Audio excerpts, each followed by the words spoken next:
I assumed because I wrote about my story and my entry into the self-storage industry in the book, Creating Wealth Through Self-Storage, that everyone who watches these videos knows my story. Well, I realize that's a pretty faulty assumption.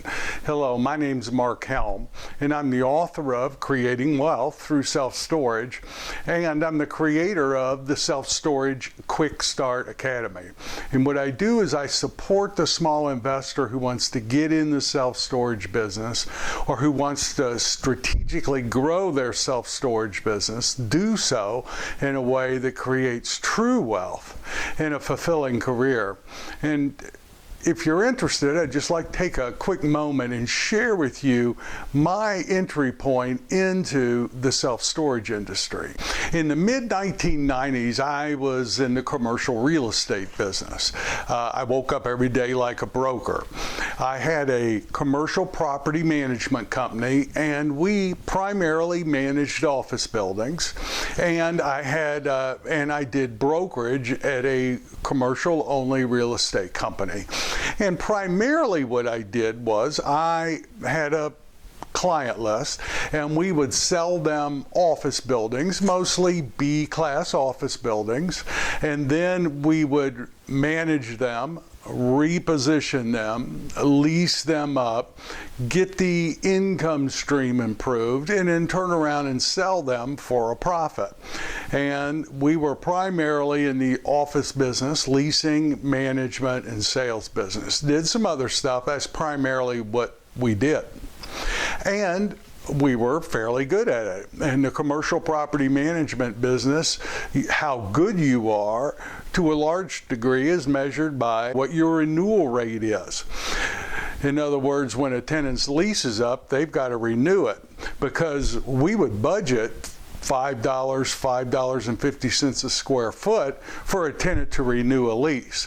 That covered painting or carpet if we had to do it to incentivize them to stay. It also covered commissions, our renewal fees, and our owners were pretty excited when we could renew. Industry average was around 80%, and we were pushing between 84 and 86%, depending on what year it was. Now, if the tenant left, that space could sit empty for 4-6 months, and the landlord could spend up to $20 a square foot to replace that income stream. That included the tenant improvements that the landlord would have to do, as well as the commissions that the landlord would have to pay. There were many years in managing these buildings where we had gotten the net operating income up through the renewals on the rental rates, as well as passing through expenses, and got the expenses down, so the net income was going up. But there were years where the landlord, if we had a $200,000 net income, the landlord might have to spend $200,000 or $250,000 in capital improvements, commissions, and tenant improvements. That's just the way the business was. So I'm in the office business, managing office, and in the mid-1990s, I had just received a Ccim designation. That's a designation in the commercial real estate industry that signifies you've been through a lot of training on investment real estate. Many of the institutional companies will not work with a commercial broker unless he has a Ccim designation. I had just received this designation, and I got a call one morning in May from the acquisition director of a self-storage REIT. This gentleman sounded almost frantic as he asked me if I could help him find self-storage in our part of the country.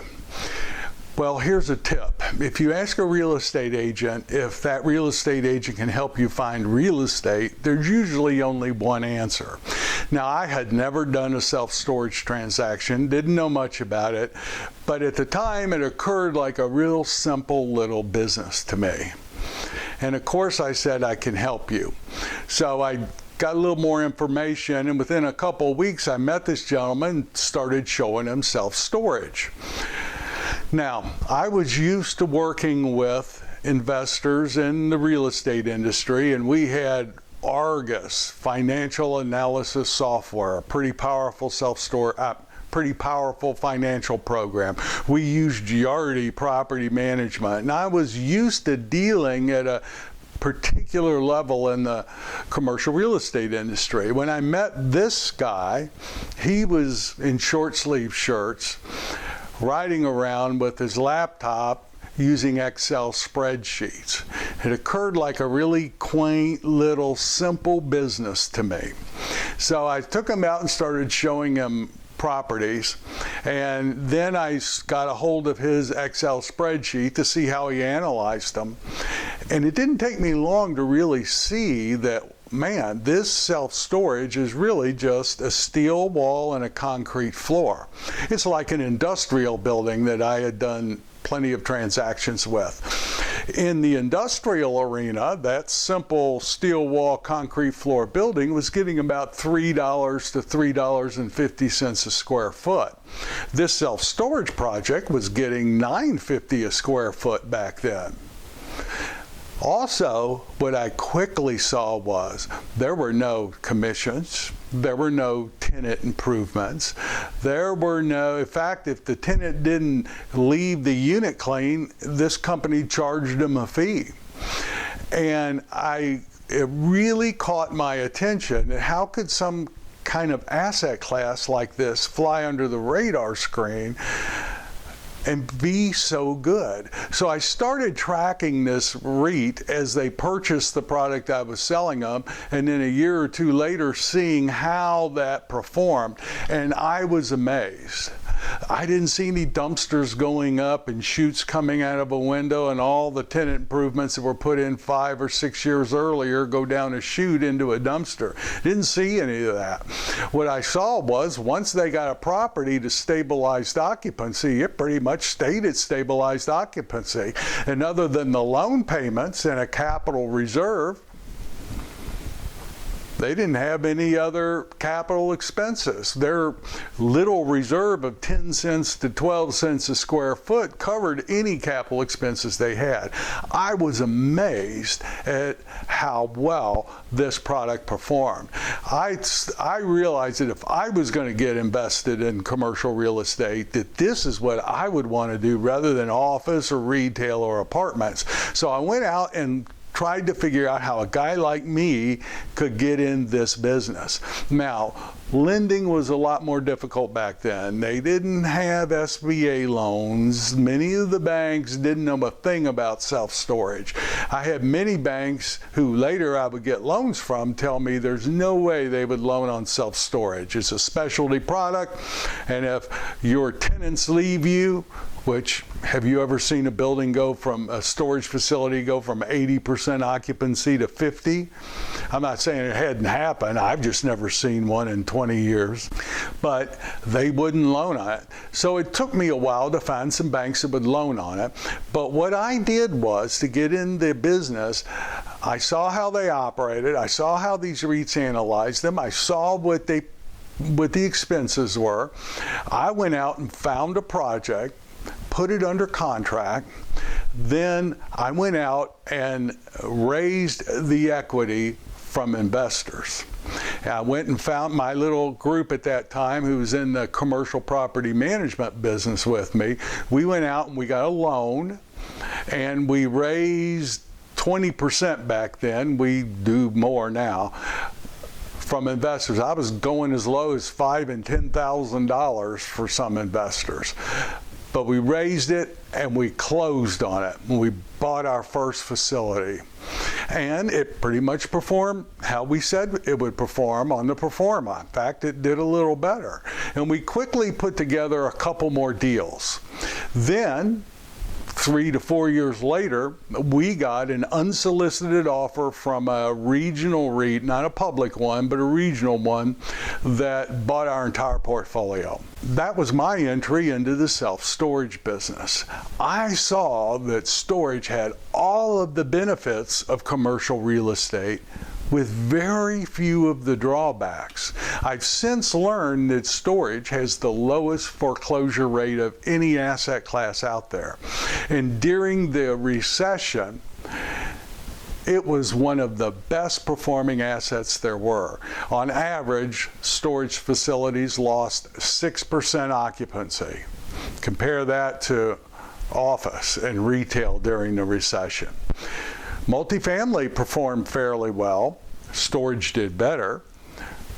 But multifamily has carpet, appliances.